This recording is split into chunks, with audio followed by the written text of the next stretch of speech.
Hey guys, प्रथमे आपनाक welcome करिसु जॉब एलाइड्स की YouTube channel downtown Gurukul Moranhat requirement 2025 ৰ কাৰণে আহিছে নোটিফিকেশন কিনি আৰু তাৰে কমপ্লিট ডিটেইলছ মই আপোনাক এই ভিডিঅ'ত প্ৰভাইড কৰিম।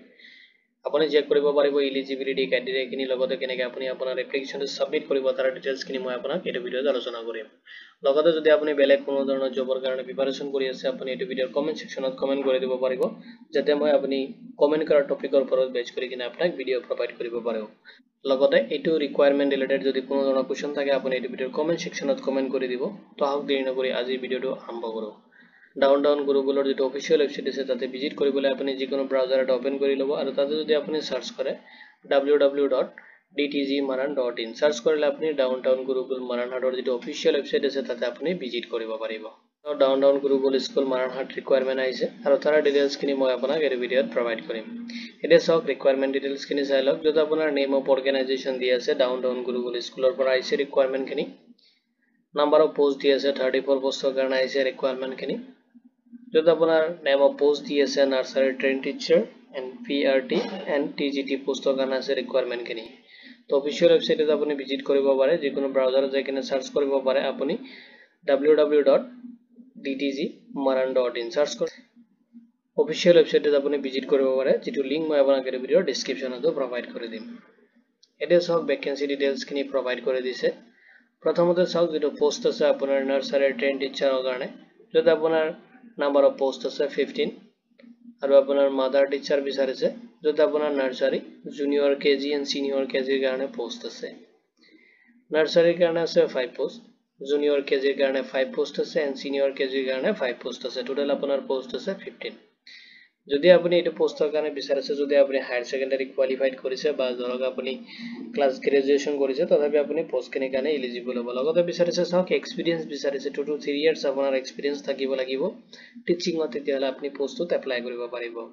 নোট এটা দি আছে accommodation will be provided for outstation of candidate. ঠিক আছে এটা সক আপোনাৰ PRT এটো ইংলিশ টিচাৰৰ কাৰণে পোষ্ট আছে নাম্বাৰ অফ পোষ্ট আছে 4 এডুকেশনাল কোৱালিফিকেশন বিচাৰিছে যদি আপুনি ব্যাচেলাৰ্স ডিগ্ৰী বা মাস্টাৰ ডিগ্ৰী আপুনি কমপ্লিট কৰিছে ৰিলেভেন্ট ফিল্ডৰ পৰা লগতে আপুনি BEd কৰিব লাগিব তেতিয়াহলে আপুনি পোষ্ট কিনে কাৰণে এলিজিবল হ'ব এণ্ড আপুনি এপ্লাই কৰিব পাৰিব। আৰু বিচাৰিছে সক যদি আপুনি ফ্ৰেচাৰ্স বা এক্সপেৰিয়েন্স ক্যান্ডিডেট হয় তথাপি আপুনি পোষ্ট কিনে কাৰণে এলিজিবল হ'ব। নোট দি আছে accommodation will be provided for our station of candidate। Next আপোনাৰ যেটো পোষ্ট আছে TGT ৰ কাৰণে নাম্বাৰ অফ পোষ্ট আছে 15 যত আপোনাৰ সাবজেক্ট ওয়াইজ পোষ্ট ডিটেইলছ কিনি ডিভাইড কৰি দি আছে। ইংলিশৰ কাৰণে দি আছে 5 পোষ্ট, সায়েন্সৰ কাৰণে দি আছে 5 পোষ্ট, ম্যাথমেটিক্সৰ কাৰণে দি আছে 5 পোষ্ট। এটা সব যেটো এডুকেশনাল কোৱালিফিকেশন বিচাৰিছে যদি আপুনি ব্যাচেলাৰ্স ডিগ্ৰী বা মাস্টাৰ ডিগ্ৰী কোৱালিফাইড কৰিছে লগতে আপোনাৰ BEd থাকিব লাগিব এণ্ড আপুনি যদি ফ্ৰেচাৰ্স বা এক্সপেৰিয়েন্স ক্যান্ডিডেট হয় তথাপি আপুনি পোষ্ট কিনে কাৰণে এলিজিবল হ'ব এণ্ড আপুনি এপ্লাই কৰিব পাৰিব। এটা সক নোট দি আছে accommodation will be provided for out station candidates। এটা সক কেনেকৈ আপুনি এপ্লাই কৰিব তো এপ্লাইৰ প্ৰসেস কিনি চাই লওক। এটো ৰিকুৱাৰমেন্টত আপুনি যেতিয়া এপ্লিকেশনটো সাবমিট কৰিব আপুনি কোনো ধৰণৰ এপ্লিকেশন ফি পেমেন্ট কৰিব নালাগে। যদি আপুনি ইন্টাৰেস্টেড হয় এণ্ড এলিজিবল ক্যান্ডিডেট হয় তেতিয়াহলে প্ৰথমতে আপুনি ভালকৈ এটা ৰিজিউমে বনাই ল'ব। নেক্সট আপুনি লগতে আপোনাৰ ৰিটেন পাসপোৰ্ট সাইজ ফটোগ্ৰাফ এটা ল'ব আৰু এটো মেইল আইডিতে আপুনি মেইল কৰি দিব লাগিব যেটো মেইল আইডি মই আপোনাক এই ভিডিঅ'ৰ ডেসক্ৰিপচনতো প্ৰভাইড কৰি দিম।